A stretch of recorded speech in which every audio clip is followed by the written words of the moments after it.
great little speech prepared for you, Kelly. You got 2 minutes. I know. Is that real 2 minutes or George Lang 2 minutes? I know. So Kelly's been an educator for 25 years. She's a mom of 5. Yeah, go on, 5 kiddos. It's okay. She's currently the president of the Springboro Schools Board. In her part-time, she's one of the leaders, or the leader, of the Warren County Tea Party. She, as president of the school board, she's been making waves, taking on the unions, introducing free market ideas, which she's going to talk about tonight. And she's also created the new Ohio School Board Leadership Council, which is a very exciting endeavor that she's taken on. She's going to tell us more about that tonight. So help me in welcoming Kelly Kohls.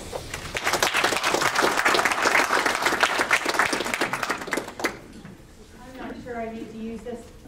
Can you all hear me? No. Okay, I'll speak up. Like Ann said, you know, I've spent some years in higher education. I taught a couple years in Nebraska, 8 years at Miami University, followed by 15 years in private practice. So I've gotten a taste of both being a government employee and then being in private practice, trying to make the bottom line work out for our family. And that's, I grew to know, very, very difficult. But it was several years. We were living in our dream home that we had built. And our school district went after levy after levy after levy. And I had just moved there, and I thought, surely you have enough money. Surely we pay enough. I don't understand why you need more taxes. Mine were at like $9,400, and they were going to go up again. And so I kept putting a no sign at the end of my driveway. But when I was doing that, I was trying to figure out, you know, do we pay enough? How do we compare to other districts? So I would do some homework. And I would put that homework in my neighbors' mailboxes. And I would just kind of let them know that, yes, we are second only to Mason in the amount of property tax we pay in Warren County. I think we pay enough. We do our share. It's not like we're shorting anybody money. And so my neighbors started appreciating that, and they called and said, Kelly, can you think about running for school board? And I said, yeah, wow. No, that had never occurred to me. But I said, why not? Why not? Maybe I can get in there and I can start answering some questions that people have. I can ask questions and figure out, do we need the money? But I really didn't think we should, because I knew that we had $55 million to service 5,500 students. Surely that was enough. And all school districts, by the way, have far more than you see in their 5-year forecast. Their 5-year forecast only gives you general funds that are discretionary funds. They don't tell you about a whole lot of federal and state money that comes on top of that. So when I say 55 million, our 5-year forecast would only show 42, but I know that the overall money was a lot more than that. But I wanted to show you some things that concerned me. Once I got into the district and I started seeing what was going on, I became more and more and more concerned. It wasn't like getting in there made my stomach settle and made me understand, and so I became a cheerleader. But as soon as I was sworn in as a school board member, and you probably remember your swearing in, what do you swear to? You swear to uphold the Constitution of the United States, and you swear to uphold the Constitution of the state of Ohio. And then school board members get whisked away to a weekend with OSBA. OSBA is what you taxpayers pay for your school board members to get coached. So OSBA, Ohio School Board Association, is an organization that tells your school board members how to be a good school board member.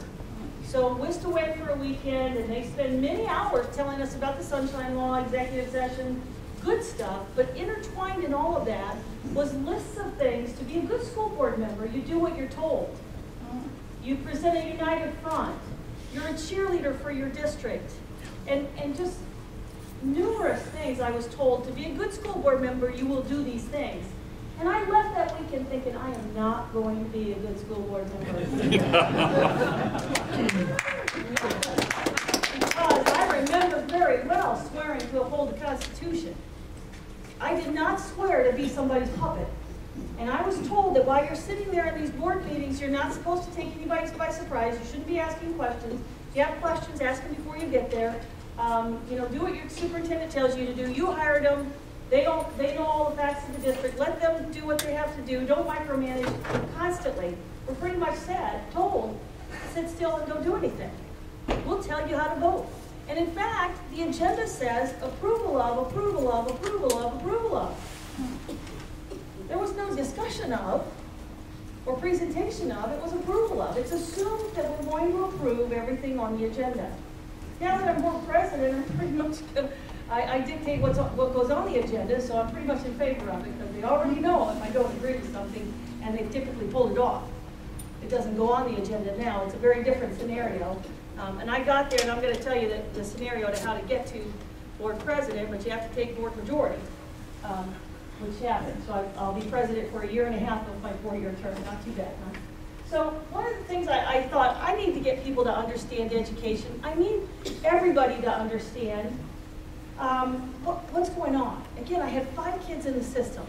I thought I knew what was going on, but I didn't.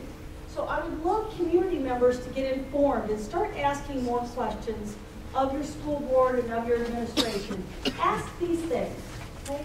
Ask, how do we know if we're doing what we need to do? What data pools are you looking at so that we know what we need to do? I'm going to present some of them. How do we know we have the best of the best? We were always told during those levy campaigns that we had to pay and benefit the way we were to keep the best of the best. And my question was, how the heck would we know? We've never measured one of them. We've never measured teaching effectiveness. So how do we know if we have the best of the best? Can you give me an instrument you use to determine that? And is there any school district that claims they have the worst of the worst? Don't they all have the best of the best? They all claim they have the best of the best? So when we had 1,000 applicants, we had one position open last summer. We had 1,000 applicants for that first grade teaching position. And I asked our HR director, how do you sift through 1,000 applicants? And you know what he told me? Or our parents work here. That's how we sifted through 1,000 applicants. Even though the Ohio Department of Education had just given a very lengthy presentation to all of us, they had to go to Columbus for it, but told us that there are 3 predictors of what would make an effective teacher. Years of service is not one. In fact, it was negatively correlated with teaching effectiveness. But the competitive nature of the school they went to is a good indicator of teaching effectiveness. Their GPA in their program was a good predictor. And their Praxis exam score is a national board exam that they take. And that score, the higher it is, the more effective the teacher is. So we have instruments to measure who is the best candidate. We just don't typically use them. Again, something that now we've instituted. I thought that's crazy. How do we know it's for the kids? Because isn't that what we hear all the time? It's for the kids. And I have to keep saying, guys, there's a whole bunch of questions I've battered my district with, which is, how is tenure good for the kids? You're going to have to explain it to me in a way I understand. And I've been in a tenure system. I didn't see anything good for the kids there. Are we spending what we should, and what are we missing? Start by looking globally. So I'm going to show you some global information. If we look at the 2009 PISA scores, which is the international test, there's 2 of them. PISA is one of them. It was done in 2009. There was another one done in 2012. We won't get those results until December of 13. But there's been nothing national and nothing in the state and nothing local that we've done differently academically. So I believe that our 12 results will be just the same as 9. So I'm reporting the 9, even though it sounds a little old. But if you look at the USA, we're ranked 7th overall. But let's dig down a little bit further. PISA is a program for international student assessment. Now in 2009, PISA scores were based on 60 other countries. Only 33 of them were industrialized. In science, 22 other countries did better than the U.S. In math, 31 other countries did better than the U.S. And in reading, 14 did better than the U.S. Another, TIMSS test, Dr. Forgione, the Commissioner of Educational Statistics, these are his quotes, results of the TIMSS test involving 500,000 students in 41 countries was authoritative. By the time our students are ready to leave high school, ready to enter higher education and the labor force, they are doing so badly with science, they're significantly weaker than their peers in other countries. Our idea of advanced is clearly below international standards. They appear to be consistent weakness in teaching performance in the physical sciences that becomes magnified over time. This is continuing his statements. Results in short in the TIMSS test showed U.S. 4th graders performing poorly, middle school students worse, and high school students are unable to compete. By the same criteria used to say that we are average in elementary school, we appear to be near the bottom at the high school level. And people have a tendency to think that that's all those other schools. That's not ours. Ours is excellent distinction. So let me get to that. Chances are that even if your school compares well on the SAT scores, it would be a lightweight on the international scale. Others do better in math. For years, the U.S. lagged behind in other countries in math and science. Another 2009 study showed that American students ranked 25th among 34 countries, behind nations like China, Singapore, South Korea, well, Hong Kong's not, but Finland. Well, what about spending? Aren't we told that we need more money? If we really want to be a global leader, we're going to have to put more money in the system. You're going to have to invest, right? But this is a 2009 report that showed the U.S. is second in spending, second only to Switzerland. Now, a brand new study that came out puts the United States at the top. We spend more money on education than any other country. So we can wash that one out. It's not money. We've been putting money at the system. We've not spared the money, in fact. But if you look at this is the Cato Institute. I love their charts, and Rich, you've probably seen some of these, I'll bet. But if you look at spending, it's the top blue line. Okay? Since 1970 to 2012, that goes to. That's our spending in education. The three lines at the bottom are math, reading, and science. And you can see that our results have been flat. Some more on from the Cato Institute. Again, this yellowish-green line is spending. The other two lines are the SAT, so a higher level, high school level SAT scores, again, have remained flat. Okay, what about class size? I mean, maybe we've got larger and larger. I know I'm being told that we have larger classes than we used to have. It's possible, but I don't remember that. I remember being in school a long time ago. And we had probably 30 in our classroom, so I didn't think that that was true. But this is just showing that over time, we've actually decreased the average class size. And in fact, if you look at the other countries that are doing better than we do, not all of them have larger class sizes, but these countries in particular have larger class sizes of 30 to 38, most of the Asian countries, and the U.S. has a class size of 23 to 28, much smaller. This is the state of Ohio, so I'll whittle it right down. We're going to come down to the state. Here's per pupil spending. At the top line, 8th grade math and 8th grade reading results. This is from a report done and published by the Ohio Department of Education. I usually try to steal other people's work. I don't have to recreate my own. So this was pretty good. It was a presentation called When Students Matter Most. And I took quite a few things from that, but they produced this themselves. And then in another report, which is called Grading on a Curve, by Colleen Grady, she was showing from this, and she just completed it, by the way, but she was showing from this that we have more and more and more schools rated excellent with distinction. Excellent and excellent with distinction. However, if you look at the blue line, that shows you the amount of money we've been spending on gifted services. I'll stop right here and tell you that I worked really hard for the Romney campaign. And you know, membership in my Warren County Tea Party, I'm the chairman, we have 1,200 members. And us 1,200 members stuffed 10,000 voter bags with voter information and got them out to houses. We worked hard. But I'll tell you, it really disappointed me at one of the debates when he said that we have to hire people from other countries because we don't have people educated in our own country to take these jobs. I was really disappointed because I know we have smart kids. I know we do. And I know we've been putting the money in education. I know we have. But we're not getting any results. Somebody's asleep at the wheel in education. I thought, my kids are going to be the brain surgeons. Mine are going to be the astronauts. Surely, they're smart enough. They can do anything.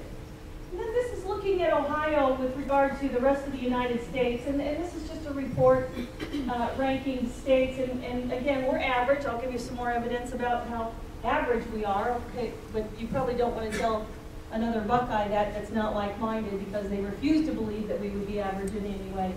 But the Dayton Daily, I do not call them a newspaper. So it has an N there, but I don't call it that. I told them to their face. This is no surprise. I believe they're a tabloid. Okay, so Ohio schools, this is one of their articles. Here's what the title. Ohio schools boost ranking in 2S US studies. State showed, and I think it was the most improved in the national quality count scores. According to this, Ohio teachers earned a C+ for 2011 in the biennial report. The state had received a D+ 2 years before that, making it one of the most improved states. The Quality Count Index, previously reported by the Dayton Daily Tabloid, put Ohio at 10th in the nation with an overall grade of a C. The nation as a whole only received a C from Quality Counts for 2011. Ohio's education still really number 5. Again, it was an article written by, well, let's see, where was it? Now I forget where it was. Anyway, when these metrics are examined more closely, a less than top 10 performance emerges, probably the same article. Ohio's ranking on the percent of schools where 8th graders taking algebra is the norm. Ohio ranks number 28 in the country.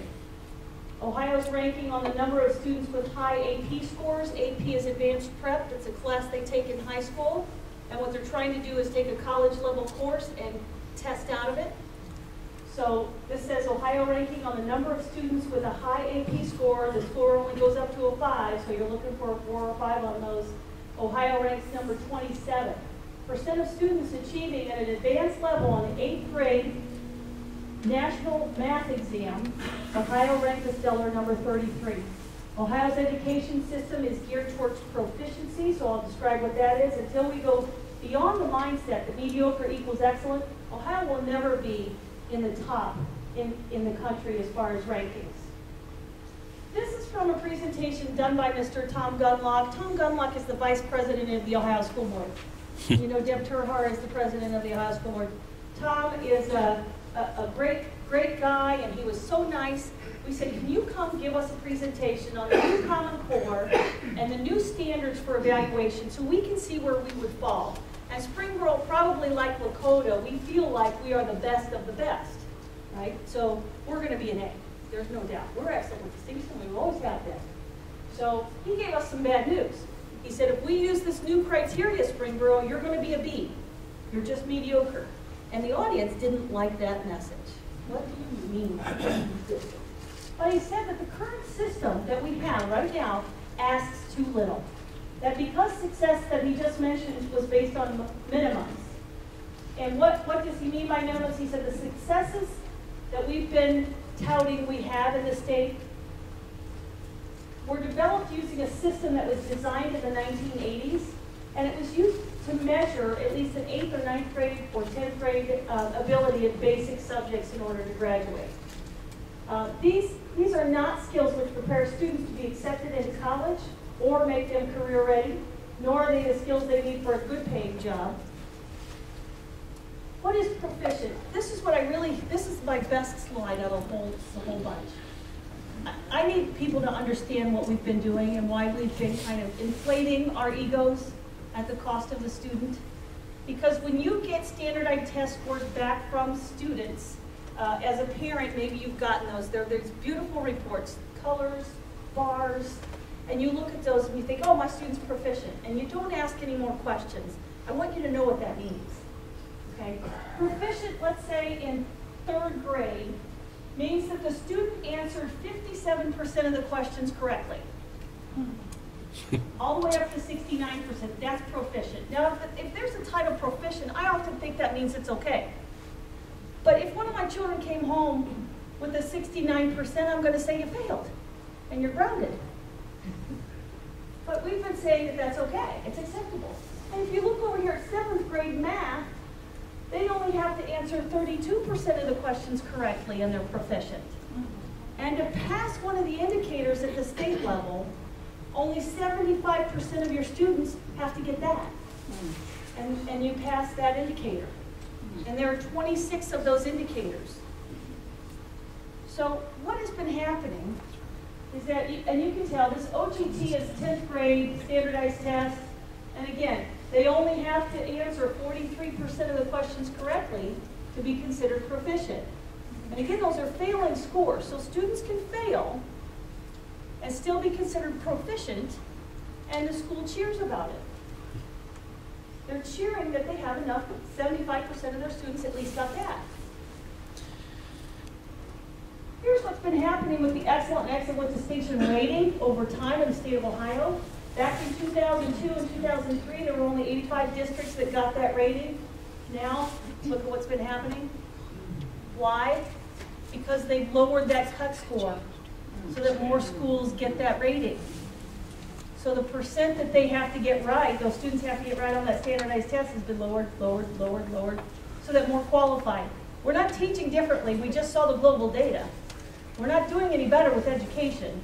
We're just kind of inflating our egos thinking we all feel good about something. Do all schools take those international tests, or is that some sort of a survey? No, they pick thousands of students and they just kind of demographically take sections of the United States and ask those students to take the international exam. It's not everybody.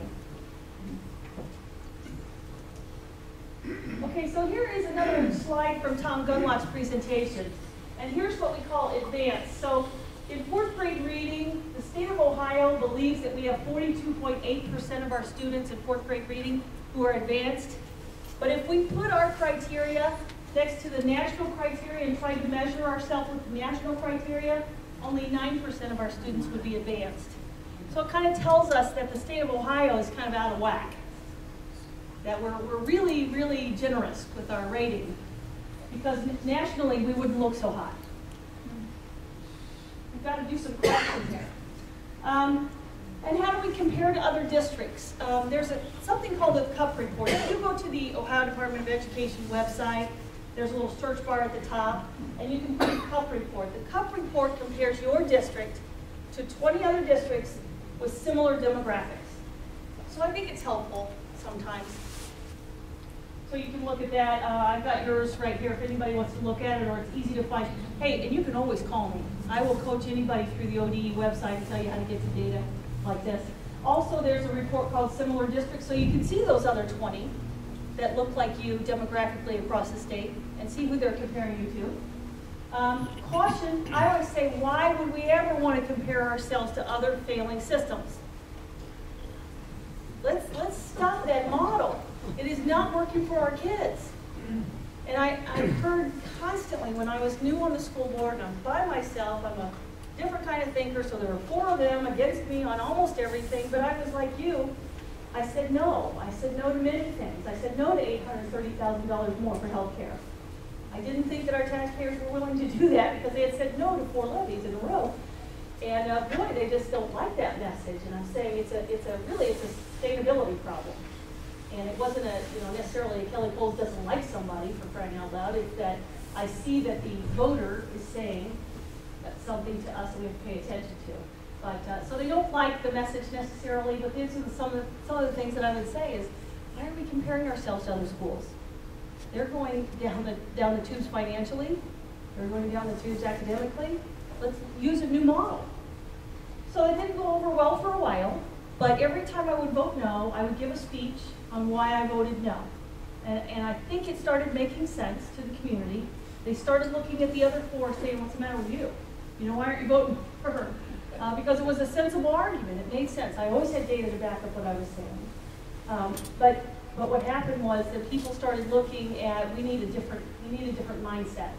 They didn't always like the message because it was a little disappointing for me not to be part of the 5, this united front to say yes to everything. But I think they got used to somebody's got to start asking questions. And that's all I'm asking all of you to do is start asking questions. But get some data so that you kind of know the answer before you ask it, so you make sure you get the right answer. But right here I found that Lakota, 33% of your students are proficient or below. 1 out of every 3 gets that D or below on standardized testing. AYP was met, 26 out of 26 indicators were met, that you got that many indicators, so that's good. 75% of your students got proficient or above. Okay. That's not hard to do, as you probably saw. Yeah. I think a lot of schools, it's easy to get 26 out of 26. But Southwestern over there in Columbus, they failed 13 of the 26, but still got excellent, rated excellent. So again, it doesn't take much to get it. It's not an impressive rating system at all. When students matter most, this came from that report. NAEP flat, that's the national exams scores flat over time.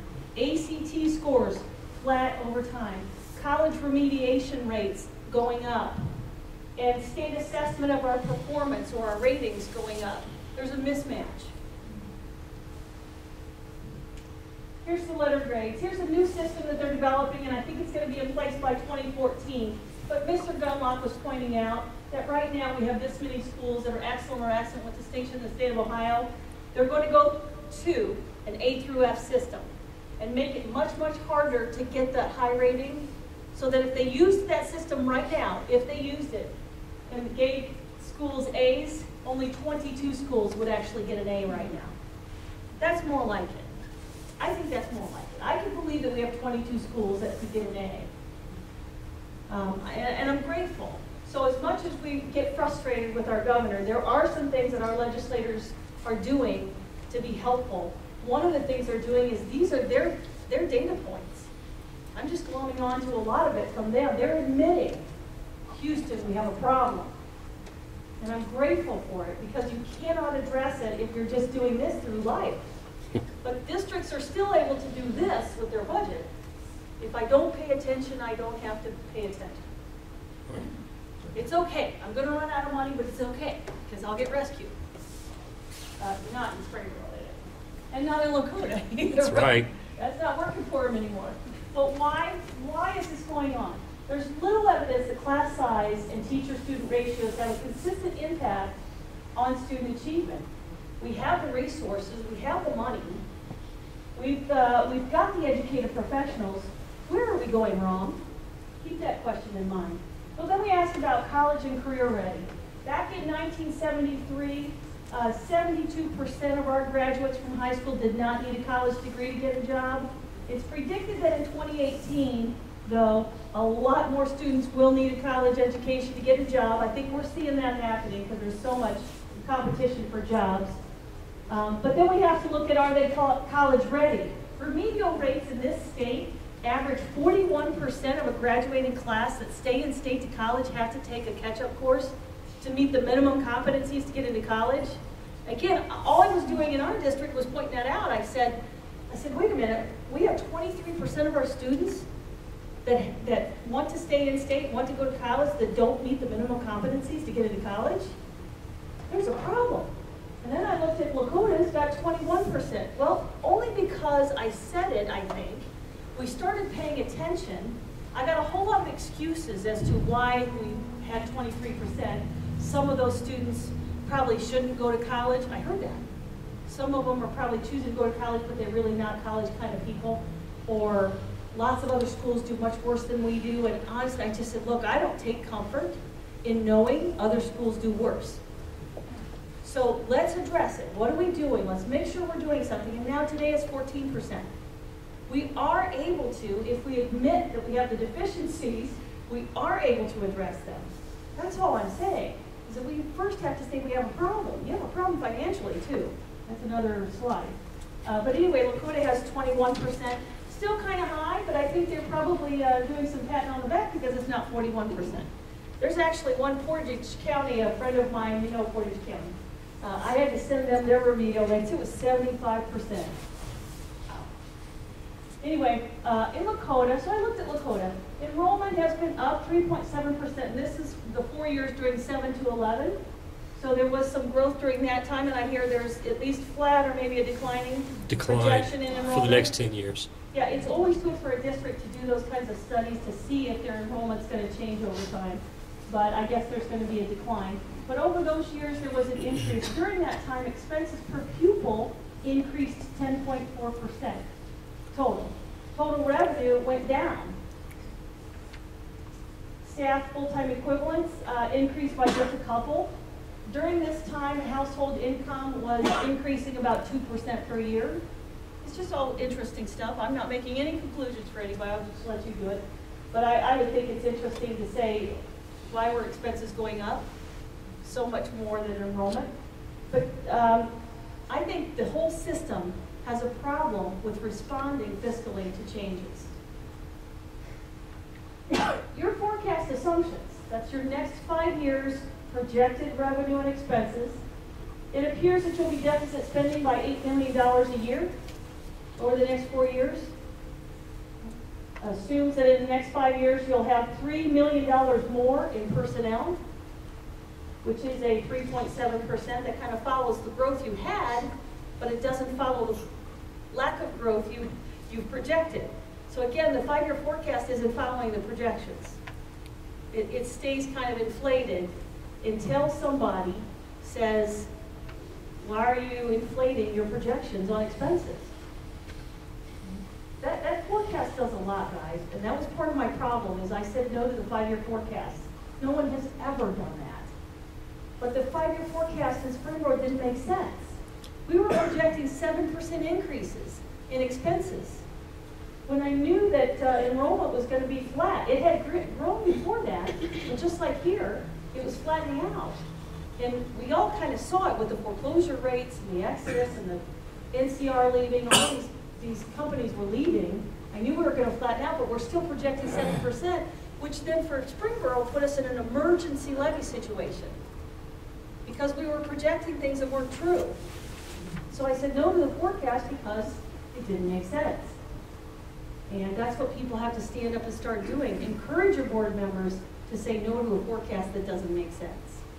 Okay? Assumes that over the next 5 years you'll spend $3.6 million more in health care and retirement. That was an extreme number in my opinion. 22.9% increase.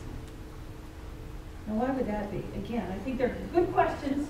If I were on the board, I'd be hounding somebody for those answers.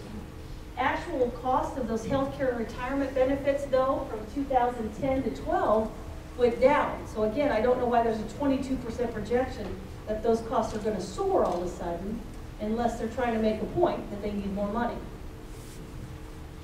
Could be. 12 million more, a 9% increase in expenses with declining revenue. Things don't quite make sense. Well, then I looked at, how are you spending some of that money that's coming in right now? Because it's always good to kind of whittle away at those numbers. And the first bar is the change in income of a community member. And then the second bar is the change in income during these years at the bottom, change in income for teachers. And the next bar is the change in income in those years for staff. And staff would be anywhere from custodian up to superintendent all combined. The average of everybody combined. Okay? Change in income.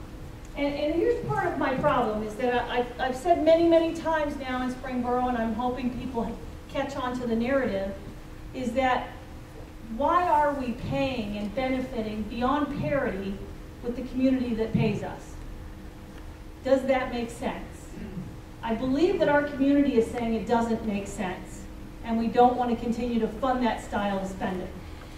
And I think that's what Lakota residents, that's what I'm hearing, are saying also. But when you've got raises in a community like this, that's generous. Do you have to exceed it by so much? And then you have this. This is what's happening in most communities. Actually, this is kind of a unique setting because in most communities, I've given this presentation now 20 to 30 times within the last couple months. And almost every community's income's gone below zero. They've lost income in almost every community. Lakota's kind of lucky in that the median household income, you've had small, incremental, less than $500 here, right at maybe $550. I mean, not much per year. But you've had small increases. But you can tell that district people are getting 2 and 3 times the increases that a community member is seeing. And again, that lack of parity is always going to create divisiveness. So I've always said my job as a board member, and hopefully you as community members can help board members get enlightened, my job is to let people inside the district know what's going on, just like it is to let people outside know what's going on. I don't know that people inside the district get this kind of great information, because I don't believe their negotiated units are telling them this stuff. And then here's income over time. The first one, this blue bar down here is staff. Change over time, again, 2007 all the way up to 11. Household median income is this line right here. It typically changes very, very little. In most communities, it's gone down or at least stayed the same. but you see that in the districts, their incomes keep going up. It's a lack of fiscal response to the economic crisis. I mean, we all live in a very different economic reality than they do, and I think we have a reason to be frustrated by that. Board members are responsible for this, guys. I blame the board members. Well, somewhat the administration, but the board is not asking any questions either. Academic and fiscal failures, why does the system not have corrections? Why doesn't the system have data to drive their actions? Why doesn't every board member find this information out? I mean, they can ask these questions, they can go to ODE, they can do the homework. And sometimes, in the case of I'm on the board of the Warren County Career Center, in some cases I present the other board members with the data. And they ignore it and vote yes on the negotiated agreement anyway. Where are our elected officials? You elect people to do this kind of homework. You elect people to help educate people inside the district like they do people outside. You have a right to be frustrated with their behavior. And I think it's your election of duty. Okay? Board is at the top of the organizational chart. They are the ones dictating all these changes. Part of the problem is OSBA, guys. That's what I just said at the very beginning of this. OSBA coaches your board members. And they coach them to not do anything. If I had listened to them, I wouldn't be presenting here tonight. I wouldn't have said no to anything. But I've said no to many things. And I definitely get the scowls in the audience and booing and, oh well, you know, I am voting my conscience like you are. There's principles here. And it's what's fair. And it's not fair that the money is funneled away from what the children need when it's levy time. And we kind of fictionally create levy times. I just showed you how there's a mismatch in priorities for spending. We kind of have taken the money that we've thrown in education and we've funneled it off to the adults. And then every time we're short of money, it comes from children and children's services, right? Because during our 4 levy campaigns, we took away high school busing. We increased pay to play to $475. We took away some gifted services, some special ed, took away all textbooks, they come completely out of the budget. We took away field trips. We took away materials and supplies. We took away all the things we need to teach kids. But we didn't touch that 85% of the budget that was negotiated. No one wanted to touch that. We only took from the children. Yep. So when I got on the board and people started listening, I was grateful for that, by the way. Grateful that people started listening. We were able to change some things. And I kept saying, how is that good for the kids? How is that good for the kids? We have a pay and benefit system that's out of parity with the community. Why don't we start talking about bringing that into parity? I'm going to get to some more data in a minute. But OSBA would coach your board members to do something different. So that's why I formed, along with several board members from across the state, this organization called Ohio School Board Leadership Council. Because we want to be their coaches. Let a conservative voice coach them. Let me tell them what their job is. And it isn't to say yes to everything that comes across. If you don't have a divided board at times, then what good are they? Because I don't believe the state set a statute that said have 5 board members if they really only wanted one voice. That makes no sense to me. You know, why would there be 5 of us? If they just wanted us all to vote with one yes. It just doesn't go over well. Ask my husband of 35 years, I am not a yes person. But anyway, OSBA offers workshops, conferences, all kinds of fun. Because if you go to Capitol Conference, which you pay for your board members to go, it's a fun weekend. You're wined and dined quite well. And you're kind of told how to be a good school board member again.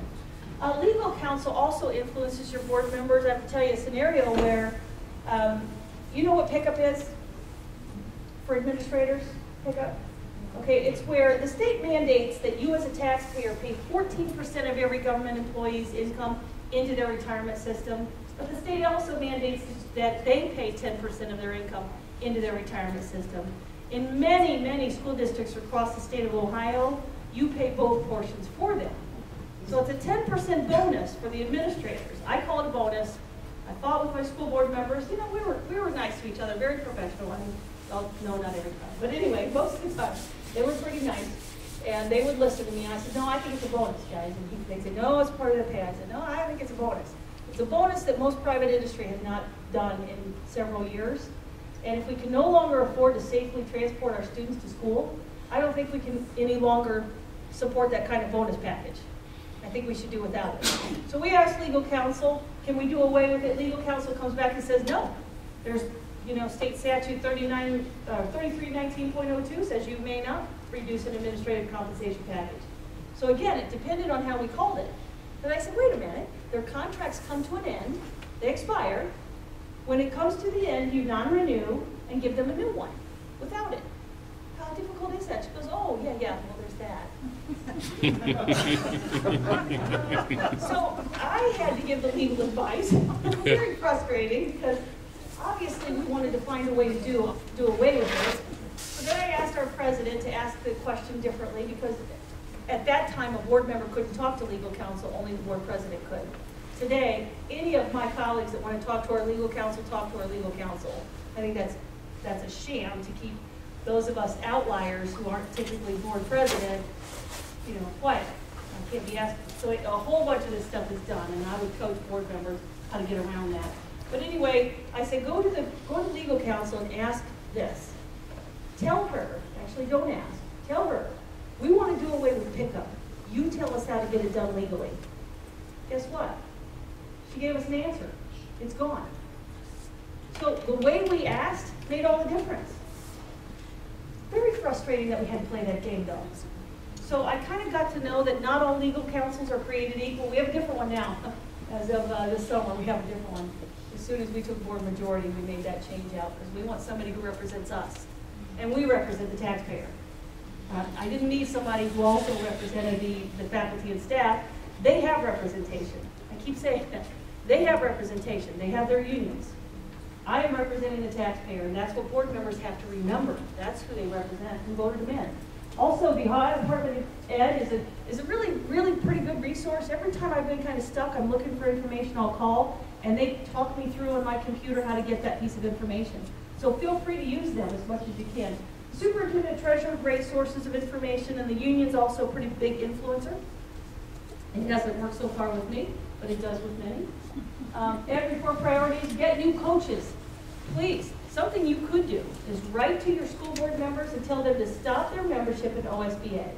We stopped ours 2 years ago. Some other schools around the state have stopped their membership. We saved our district $5,500 that we felt we could spend better on books. And then my organization is a voluntary organization.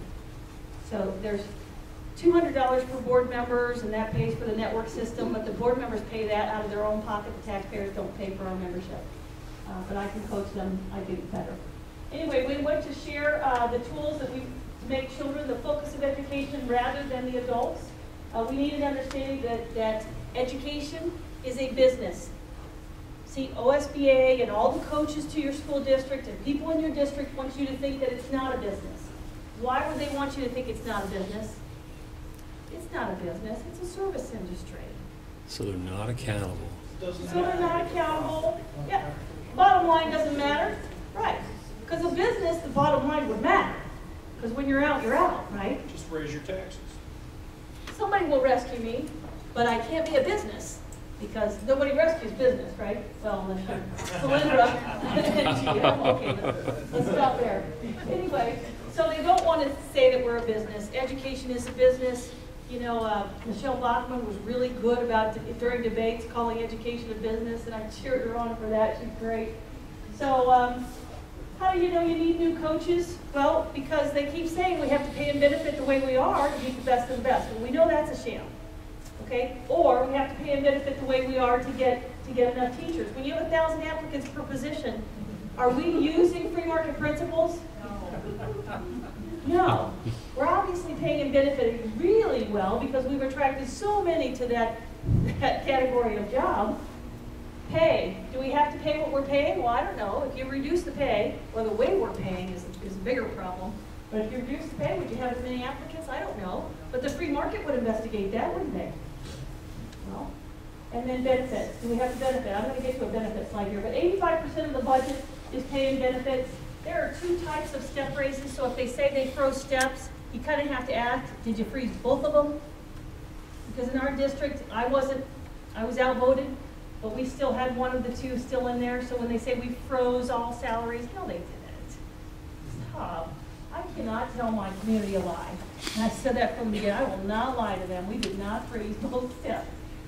Merit and supplementals, but consider education level. When we try to talk about where this pay is and how to determine what's fair, one of the things that they always say is that, well, we all have degrees, and that's true, because a teacher will have to have a bachelor's degree. But the state of Ohio did away with the master's degree 4 years ago. Have you heard about that? Well, no, they're not going to tell you that. That's not been made public. But ODE, under Strickland's administration, did away with the master's degree because they proved that it not only didn't help effectively educate, it actually worked against. So they stopped requiring it 4 years ago, but we're still paying them for those master's degrees. That's part of the step. So we got to stop doing that. That's very frustrating. But that's true. They do have education degrees. Now, but if we took the pay per hour, look at the private sector households. I'm just doing a little playing it through. So I'm assuming in this calculation that half the households in Lakota School District do not have 2 wage earners. I'm assuming half the households only have 1. Okay, so I did this 1.5 per household. 249 days assumes 4 weeks off. Okay, and then 8-hour days. And I get to 2,988 hours per year. Whereas I take a district worker that works 187, most contracts are 184, 185, but I know they work probably a couple extra days, so I threw those in there. Then I subtracted 15 sick days, but 8 hours per day. Most contracts are for a 7¼ hour day, but again, I know they come in early, I know they stay late, you know, we all doing our job, so I calculated an 8-hour day. So then I look at community income. In 2011, the household median income in Lakota was $52,956, and then I divided that by the number of hours. I don't know how to do a divide sign on my computer. That's how illiterate I am. So it looks like a minus, but it's a divide. That's $18 an hour. Slash. Sorry. Gosh, yeah. See, it takes more than PhD to know how to do it. District average salary is $52,225, and that's again from custodian up to superintendent, and that's the average of all of them. Okay. And then I subtracted $6,000, and I did that because this number up here for households, that's federally adjusted income.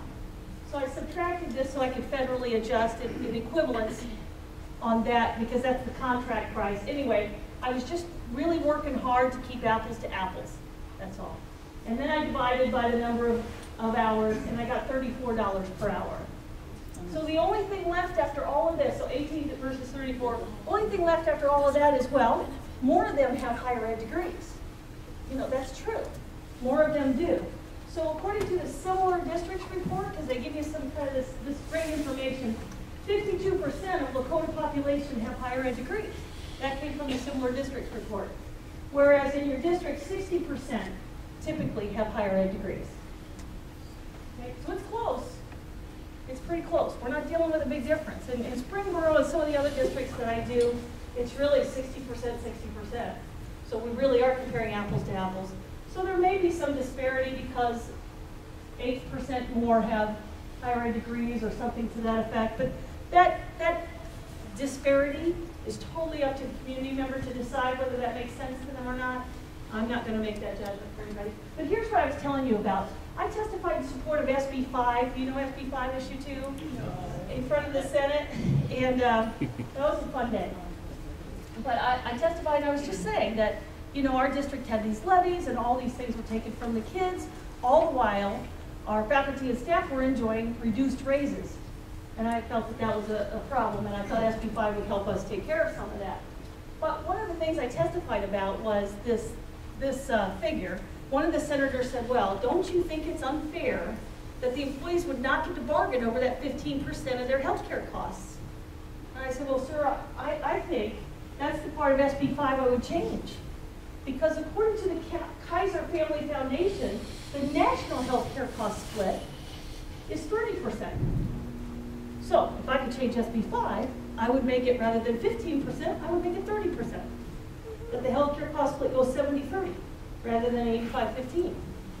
Because that's fair. That's the national split. Average of the national split. So the national Kaiser Family Foundation takes the private sector, which we all know is more like a 50-50 split, and it combines it with the public sector, which we all know is usually a 90-10 split, and combines them together, right, to get this 30. Well, I thought 30 sounded a whole lot more fair. So we'll see. Again, I think that's information board members need to have. They need to take it back to their districts and say, here's the national average. Now let's do a survey to find out what the community is seeing in theirs. That's our next stage in the Springboro. Okay, I don't have time for this. Run for school board. I'm here to ask you guys to consider running for school board. It sounds like it's a big job and it might be overwhelming, but you have now conservative coaches in your pocket. That's the OSBLC, and it's a flyer. Did they all get that flyer? It's a half-page flyer. It might be sitting on one of those tables. But you can go to our website now. As of today, we finally got our website ready to take donations. So far, I have purchased a legislative analyst to look at the legislation coming out and how it affects us from a conservative point of view. OSBA, you know, that coach that you all paid for, right now has joined arms with the OEA, the Teachers Union in the state of Ohio, to stop education reform. And there's been an article in many papers that say that they have joined forces to stop education reform. I think I just proved to you we have to have education reform. And if we don't, we can't look forward to more generations of people who are educated. We will be looking forward to hiring more people from outside our own country to take the top jobs. And it's a shame. We have the smart people here. We're just not taking them to that level. Okay, but help by becoming a board member. Number one, that would be great. And anybody who wants to talk about it, I'm here. Help those that do run. So I think there's a few people out here that are thinking about it. Please get behind them and help them run. And help by asking lots of questions. If you can't go to a board meeting, that's okay. You can get to know people who do and ask them questions and start writing to your board members. What I needed more than anything when I was by myself and the other board members voted against everything I voted against or they voted for, and we're not on the same page on everything. What was helpful was having a few friendly faces in the audience, because I knew they were my supporters. I didn't have to have many, usually just a handful. One night though, I knew the union was coming. I knew they were mad at me, and they were mad at me because I testified in support of SB 5. So I put out a notice to my tea party, and we had a pretty good audience that night for me. I did have to have somebody walk me in. They called him, they referred to him in the blogs as my 7-foot cowboy. It was cool. Help by expressing yourself to the board. So you can do it with letters. You can do it by attending these board meetings. There's a variety of ways you can contact them. But tell them what your desires are. Because they will try to pretend that you don't exist. Because what exists are the people in the audience, and they're the ones most financially interested, if you know what I'm saying. Okay, and the pressure is huge. When I walk into buildings at Springboro, I don't get this, oh, hi. I get a very different reception, even though I have kids in the district. But I have to say, even if you do have children in the district, many people have said, is that a problem? Are your children targeted? And I have to say, never. They have never been targeted, because I honestly believe that the district employees are really good people. They're just like us. They're respectful. They love children. And they're doing this for the right reasons. I believe that the formula, the system is broken. And it's broken because parents have dropped the ball also. Our administrators have dropped the ball. It's become an adult-centered system where the money is funneled to the adults and the children are just collateral damage. But I believe that parents are dropping the ball as well. We believe so much in athletics. It's dumbing down our children. Those athletics are great. Let them learn the sport, but that's not important. Their academics are. So when they're carting these kids away 4 or 5 nights a week to some sport, they're really sacrificing something more important. And I don't care how poor you are, and you tell everybody I said this, but you can afford a book. You can afford a half-price book. You can afford to go to garage sales. You can afford to go to the library. And that's what we should be doing with our kids. These electronics need to go. You shut them down during the school year. And I say that I've been struggling with my son. My girls were all, 4 of them were considered gifted, doing really well. They graduated. They're off and gotten full ride scholarships and stuff because they're really doing well. And I strongly believe that music is huge. And I don't believe that the district has to supply it necessarily, though. It's a supplement that parents should be giving them. I mean, I don't know how to play a thing. I can strum a guitar a little bit, but I saved money and I got a CD and I got a guitar and I put that in somebody's bedroom, and then it was a banjo. And pretty soon I had, I don't know, 20 or 30 instruments around the house because they actually picked them up and just kind of played with them a little bit. And I think that develops a whole different side of the brain. I honestly think it's huge. So we have to get parents focused back on, what does my kid need? It's my fault. If my kid gets proficient, I take the blame. I don't blame someone else. I take it seriously, and that's what we got to get parents to do. Also, our legislators have let us down. Okay? They have not insisted that this thing be held to a high standard because they won't get reelected. That's what they're worried about. That's frustrating. And our administration and your board members are way up there in responsibility. They've been saying yes to everything that came across their table. They've not been asking questions. It's a shame. Okay, summary. We have falsely and significantly inflated our education egos while ignoring significant deficiencies in our education system. The public has largely been kept from the facts through manipulation and misrepresentations of the information released to the public. Unfortunately, all the money and information manipulation has resulted in a reduced academic outcome. It appears that for the kids is part of the manipulation. For the last 20 years, we have let our students down. Adults have come first, where we need children to come first. Influencers to the decision makers in education seem to have convinced board members that their job is to protect the employees first, and then try to educate. Backwards. Become an informed consumer and elect board members that will not be swayed by those influencers. So you got to pick some people that are kind of strong and stand behind them and get them elected. You have to walk house to house. Dayton Daily tabloid endorsed the other three candidates and not me. Do you see where it all started? Essentially telling people who not to vote for. But I got more votes than any of them. So I thanked Dayton Daily that night. They called to congratulate me, and I said, well, thank you. I think you got me votes. But I hope that Dayton Daily learned to stop trying to make the news and just report it. Because they try to sway voters. You know, and everything these media outlets do, they try to sway voters. That's nonsense. Adult goods and services are fenced off. Remember I said 85% of that budget is fenced off and it's untouchable? We have to start learning that that's not true. That's not true. We have to start talking to our employees. Okay? The need to protect this way of operating causes misinformation and voter manipulation we see today. I can tell you story after story after story about voter manipulation. And several of those things hurt our children's education. But that didn't seem to matter. I tell you what, as a mom, I don't know about you dads as much, I bet you feel the same, really made me mad. Really made me mad, some of the things that they were doing. And it was not, again, the teachers. It was a system meant to manipulate the voter. Bunch of non-truths. I don't call it that when I talk to my kids.